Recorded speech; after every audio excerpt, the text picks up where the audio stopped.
The first thing people noticed about her was the coat. It wasn't just old, it was exhausted. Frayed cuffs, a crooked zipper, and a faint stain near the pocket like coffee had soaked in months ago and never fully left. The second thing they noticed was the way she held her purse, tight, like it was the only thing keeping her together. And the third thing, what most people didn't notice at all, was her calm. Not the calm of someone who didn't care. The calm of someone who knew exactly what was about to happen. On a gray Tuesday morning in downtown Chicago, the lobby of Lakeshore Federal Bank buzzed with the normal soundtrack of money. Heels clicking on marble, printers humming, and low voices discussing balances, approvals, and deadlines. Behind the gleaming counter, employees moved with trained smiles. Above them, polished signage promised trust and security in clean silver letters. That's when the woman stepped inside. She paused at the door as if letting her eyes adjust to the brightness. Then she walked forward slowly, not timid, not bold, just steady. People glanced up and looked away quickly. A man in a tailored coat clutched his briefcase closer. A woman waiting in line tilted her head and quietly whispered something to her husband. The woman's hair was neatly tied back, but it was clear she hadn't been to a salon in a long time. Her shoes were worn. Her face carried the faint, tired lines of someone who had worked hard for many years. She walked to the line and waited her turn like everyone else. At the far end of the lobby, behind a glass office with a corner view, Marcus Hale noticed her. Marcus was the branch manager, mid-40s, perfectly pressed suit, tie always straight, hair always styled the same way, like a man who treated routine as religion. He'd clawed his way up from a small-town background into a career that made him feel untouchable. He believed in rules, he believed in appearances, and in his mind, this woman didn't match either. Marcus watched as she reached the counter, where a young teller named Jenna offered her a polite smile. "Good morning," Jenna said. "How can I help you today?" The woman's voice was soft but clear. "I need to speak with someone about the bank's quarterly reports and a few internal policies. I was told I could get copies here, and I'd like to review some recent approvals." Jenna blinked. That wasn't a normal request. Are you a client with us?" Jenna asked. "Yes," the woman said. "But it's not just a client matter. I need to speak with the branch manager." Jenna's eyes flicked toward Marcus's glass office. Marcus stood up. He didn't rush. He didn't need to. He walked out of his office with the slow confidence of a man who believed the world existed to make room for him. His shoes clicked sharply across the marble floor as he approached the counter. "What seems to be the issue?" he asked, not to the woman, but to Jenna. Jenna swallowed. "She says she needs to review quarterly reports and approvals, and she wants to speak with you." Marcus finally turned to the woman, letting his gaze travel down her coat, her shoes, her purse, like he was scanning for proof of what he already assumed. He forced a tight smile. "Ma'am, this is a bank branch. We don't just hand out internal documents to whoever walks in off the street." The woman didn't flinch. "I'm not whoever. My name is Evelyn Carter." Marcus nodded as if he'd heard 1,000 names just like it. "Okay, Ms. Carter. Evelyn, do you have an appointment?" "No," she said. "I didn't think I'd need one." Marcus's smile sharpened. "Well, you do, especially for something like internal reports." Evelyn reached into her purse and pulled out a folded envelope. "I have a letter," she said, "and I need you to read it." Marcus glanced at the envelope like it was contaminated. "Ma'am," he said, keeping his voice loud enough for nearby customers to hear, "if you're here about some complaint or some fee dispute, you can call customer service. If you're here asking for money, we have protocols. But coming in here dressed like that and demanding reports, this isn't how things work." The whispering in the lobby grew. Evelyn looked around briefly. She could feel it, judgment buzzing in the air like static. She looked back at Marcus. "I'm not asking for money. I'm asking you to do your job." Marcus's eyes narrowed. His pride didn't like that. "What I'm doing," he said, "is protecting this institution and our clients. We can't have disruptions, and we can't have people walking in here creating..." He gestured vaguely at her situations. Evelyn's voice stayed calm. If you read the letter, you'll understand why I'm here. Marcus let out a small laugh, half disbelief, half contempt. Listen, he said. I don't have time for this. Jenna, call security. Jenna's eyes widened. Marcus! Now! Marcus snapped. Jenna hesitated, then picked up the phone. Evelyn held the envelope tighter. Her knuckles turned pale. Please, she said. Just read it. Marcus leaned in slightly, lowering his voice, but not enough. Ma'am, he said, I don't know what you think you're doing, but you're embarrassing yourself. This is a professional environment. Evelyn's eyes glistened, not with tears, but with something heavier. Professional? She repeated quietly. Marcus straightened and spoke louder, aiming his words at the room like a performance. Folks, we apologize for the disruption. Sometimes people come in here confused about what a bank can do for them. We'll handle it. A couple in line shifted uncomfortably. A businessman pretended not to stare. A young woman seated near the waiting area watched with a frown, sensing something wrong. From the side entrance, a security guard appeared, broad shoulders, stern face, earpiece curled behind one ear. What's going on? The guard asked. Marcus pointed at Evelyn. She's refusing to leave. She's demanding internal documents. Evelyn lifted the envelope slightly. I'm asking you to deliver this to Mr. Hale and for him to read it. The guard looked at Marcus for instruction. Marcus waved dismissively. Escort her out. Evelyn's throat tightened, but she didn't raise her voice. She didn't cause a scene. Instead, she looked Marcus directly in the eye. You're making a mistake, she said. Marcus scoffed. I hear that all the time. The guard stepped closer. Ma'am, please come with me. Evelyn's fingers trembled around the envelope. Then, as if deciding something, she set the envelope on the counter gently, sliding it toward Jenna. Please, Evelyn said to the teller, don't throw it away. Someone needs to read it. Jenna looked trapped between Marcus's authority and the woman's quiet dignity. The guard guided Evelyn toward the door. As she walked out, the whispers followed her like a shadow. Outside, wind cut down the street between tall buildings. Evelyn stood on the sidewalk for a moment, looking back through the glass doors at the marble lobby and the people inside. Then she turned and walked away. Marcus returned to his office feeling victorious. He thought the problem was solved. But inside, Jenna stared at the envelope on the counter. It looked official. Heavy paper, clean fold, a seal. She waited until the lobby thinned. Then she picked it up and walked toward Marcus's office. Marcus, she said, peeking in. Marcus didn't look up from his computer. What is it? She left this, Jenna said, holding up the envelope. She really wanted you to read it. Marcus exhaled sharply. Throw it away. Jenna swallowed. It has the bank's corporate seal. That made Marcus pause. Slowly, he looked up. The bank's corporate seal? Jenna nodded. Yes. And it's addressed to branch manager Marcus Hale, immediate review. Marcus's irritation flickered into curiosity. He snatched the envelope from her hand. Fine, he muttered. Let's see what this is. He tore it open. Inside was a letter on thick letterhead. At the top, Lakeshore Federal Holdings. Below it, Office of the Board. Marcus's eyes scanned the first line. His expression changed. The color drained from his face like someone had opened a valve. Jenna hovered at the door. What does it say? Marcus didn't answer immediately. His lips moved as he read silently. Effective immediately, the letter stated. The majority ownership stake of Lakeshore Federal Holdings has been transferred to Evelyn R. Carter, acting owner and chairwoman. Ms. Carter will conduct unannounced visits across branches to evaluate operational integrity, managerial conduct, and compliance. Full cooperation is mandatory. Marcus's mouth went dry. Chairwoman, owner, the woman he'd just humiliated, the woman he'd had escorted out of his bank.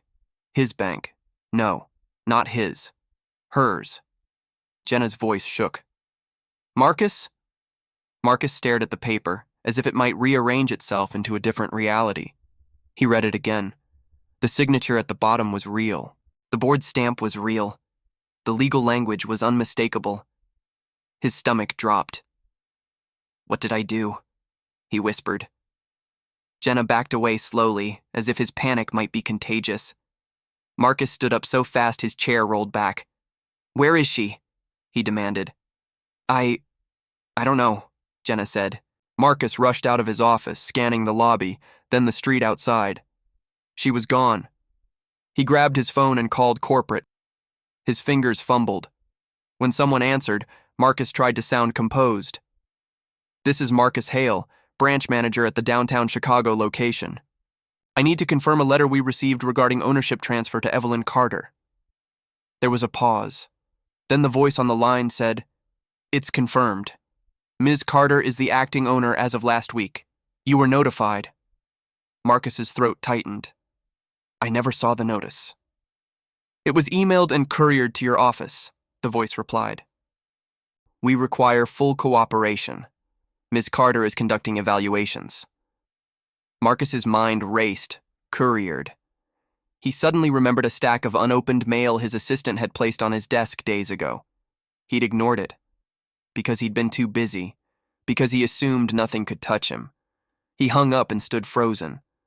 The lobby felt different now. The marble didn't look like power anymore. It looked like a stage he'd just ruined himself on. For the rest of the day, Marcus tried to function, but every sound made him jump. Every time the doors opened, he thought it might be her. And when evening came, he sat alone in his office with the letter on his desk. Evelyn Carter. Who was she? How did a woman dressed like that own a bank? The next morning, Marcus arrived early, determined to fix it. He told himself it was a misunderstanding. Maybe she was testing the staff. Maybe she'd respect strength. But beneath the excuses, he knew the truth. He'd judged her, and he'd done it publicly. At 9:17 a.m., the glass doors opened. Evelyn walked in again. This time, she wasn't alone. Two people followed behind her, a man in a clean gray suit carrying a leather folder, and a woman with a tablet, sharp eyes, and a badge clipped to her blazer. The lobby went quiet like someone turned off the volume. Evelyn wore the same coat, same shoes, same purse. But now people looked at her differently, not because she changed, because they had. Marcus rushed out of his office, forcing a smile that cracked at the edges. "Ms. Carter," he said, voice too bright. "Good morning. Yesterday was a misunderstanding. I didn't realize..." Evelyn held up a hand. The gesture was small, but it stopped him like a wall. "I'm not here for apologies," she said. "I'm here for answers." She looked around at the staff. Then she looked at Marcus. "Let's use your office," she said. Marcus stepped aside quickly, almost tripping over his own feet to open the door. Inside, Evelyn sat calmly across from his desk. Her two colleagues stood behind her. The man with the folder introduced himself. "Daniel Ross, Corporate Counsel." The woman with the tablet nodded. "Tara Nguyen, Compliance and Operations Audit." Marcus's heart hammered. Evelyn folded her hands. "Marcus," she said, "do you know why I came in dressed the way I did?" Marcus swallowed. To test us?" Evelyn's eyes didn't soften. "No," she said. "I dressed like myself, like I've been dressing for months, because I've been living differently." Marcus frowned. "But you're the owner. Why would you..." Evelyn cut him off gently. "Because last year my husband died, and when he died, I learned what he'd been hiding." Marcus blinked. Evelyn continued. "He was the majority owner before me, and he was using the bank to cover his personal debts. Risky approvals, backdoor deals. He built a nice life on paper and a mess behind the scenes." Daniel Ross opened the folder slightly, ready to present documents. Evelyn didn't look at him yet. "I inherited the ownership," she said, "and I inherited the responsibility. I sold most of what I had. I've been traveling quietly, visiting branches, listening to employees and customers. I wanted to understand what kind of institution this is when the cameras are off." Marcus's face tightened. Evelyn leaned forward slightly. And yesterday, she said, I walked into the bank I own and asked for the most basic level of respect. Marcus tried to speak. Ms. Carter, I truly... Evelyn's voice stayed calm, but it sharpened like a blade. You didn't just deny me, she said. You mocked me. You made me a spectacle. You had security escort me out as if I were a threat. Marcus's eyes darted toward Tara, then Daniel. Tara was already typing. Evelyn looked at Marcus like she was looking past him, at something deeper. Tell me, she said, if I were just a poor woman with a question, how would your actions have affected me? Marcus's throat worked. It would have humiliated her. Evelyn nodded. And would that be acceptable? No, Marcus whispered. Evelyn sat back. Then why was it acceptable yesterday?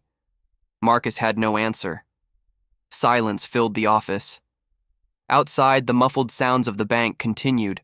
Phones, printers, footsteps, but inside the room it felt like time stopped. Daniel Ross finally spoke. Ms. Carter, we also have documented complaints from customers regarding discriminatory treatment at this branch. Marcus's head snapped up. Discriminatory? Tara looked at him. Several reports. People turned away based on appearance, assumed income level, or lack of traditional documentation. Patterns point to management culture. Marcus's stomach sank further. Evelyn nodded slowly, as if confirming something she'd feared. This bank was built on trust, she said. Not marble floors. Marcus's voice cracked. Please, give me a chance to fix it. Evelyn studied him. Then she asked, why do you want to fix it? Because you're sorry? Or because you're scared? Marcus's eyes burned. He thought of his upbringing, of being the kid with thrift store shoes, the kid people didn't take seriously. He'd promised himself he'd never be that person again. Somewhere along the way, he'd started treating others the way he'd once been treated. I'm scared, he admitted. And I'm ashamed. Evelyn's face didn't change much, but her gaze softened by a fraction. Good, she said. Fear can teach you faster than pride ever will. She turned to Tara. I want a full audit of this branch. Customer interactions, security logs, employee turnover, everything. Tara nodded. Already initiated. Evelyn turned back to Marcus. Effective today, she said, you will be placed on administrative leave pending investigation. Marcus's world tilted. No, Ms. Carter, please. Evelyn raised her hand again. I'm not doing this to punish you, she said. I'm doing it because the bank cannot be run by someone who believes dignity is something people have to earn. Marcus sat frozen. Evelyn stood. Before she walked out, she added one more thing. Yesterday, she said, you told the lobby you were protecting the institution. She looked him in the eyes. Today, I'm protecting the people. Evelyn left the office with Daniel and Tara. In the lobby, staff watched silently. Evelyn stopped near Jenna's station. Jenna looked terrified. Evelyn offered her a small nod. Thank you for not throwing it away. Jenna's eyes widened. I'm sorry for what happened. Evelyn's voice lowered. You don't have to apologize for someone else's choices, but you do have to decide what kind of person you want to be in a room like this. Jenna nodded, swallowing hard. Evelyn turned toward the doors. As she pushed them open, she paused for a moment and looked back at the bank. Not with anger, with resolve. In the weeks that followed, Lakeshore Federal changed. Marcus's suspension made headlines inside the company. Employees whispered that the new owner was brutal, but customers told a different story. They noticed tellers taking more time, managers stepping out from behind offices to help. A new sign appeared near the entrance. Every customer deserves respect, no exceptions. An anonymous tip line was established. Training sessions became mandatory. Security protocols were rewritten, and Evelyn Carter kept visiting branches. Sometimes dressed in plain clothes, sometimes dressed in a simple blazer, never dressed to impress, only dressed to see the truth. As for Marcus, he sat at home for days, staring at the ceiling, replaying the moment he'd pointed at her, the moment he'd laughed. He realized something that hit harder than losing his job. He'd become the kind of man he used to hate. A month later, Marcus was called in for the final decision. He walked into a corporate conference room where Evelyn sat at the head of the table. He expected fury. He expected revenge. But Evelyn's face was calm. Daniel Ross read the findings: multiple violations of conduct policy, documented customer complaints, and a pattern of behavior that reflected leadership tone. Marcus listened, jaw clenched. When Daniel finished, Evelyn spoke. "Marcus," she said, "you're terminated as branch manager." Marcus closed his eyes, then Evelyn continued. "But you're not banned from the company forever." Marcus opened his eyes. Evelyn slid a paper across the table. "It's an offer," she said. "A 6-month probationary role in community banking outreach, lower pay, field work, direct service. You will meet people you would have dismissed before. You will help them open accounts, learn credit, and access small business loans." Marcus stared at the offer. "Why?" he asked, voice raw. Evelyn leaned forward. "Because I don't just want to remove bad leadership," she said. "I want to change it. But that only works if you're willing to be changed." Marcus swallowed. He thought of the lobby, of the whispers, of the cold sidewalk when she walked out. "I'll do it," he said. Evelyn nodded once. "Then start by remembering this. The way you treat someone who can't help you tells me everything about your character." Months later, Marcus stood in a modest community center on the south side of Chicago, helping a single mother fill out paperwork for her first savings account. His suit was gone. His title was gone. But for the first time in years, he felt something else growing in its place. Humility. One afternoon, Evelyn visited the outreach event quietly. Marcus looked up and saw her. She wore the same worn coat, not because she had to, because she chose to. Marcus stood, unsure. Evelyn nodded toward the people in line. "How's it going?" Marcus exhaled. Hard, but real. Evelyn's eyes softened slightly. "That's the point," she said. She turned to leave, then paused. "And Marcus," she added. "Yes?" "Next time you see someone who looks like they don't belong," she said, "remember, sometimes the person you're judging is the person holding your entire future." She walked away. Marcus watched her go. And in that moment, the twist of it all finally landed with full weight. The woman he'd tried to throw out wasn't just the owner of the bank. She was the owner of the lesson, and the moral was simple, but it cost him everything to learn it. Never measure someone's worth by their clothes, because dignity isn't a privilege, it's the minimum. And karma has a way of walking through the front doors when you least expect it.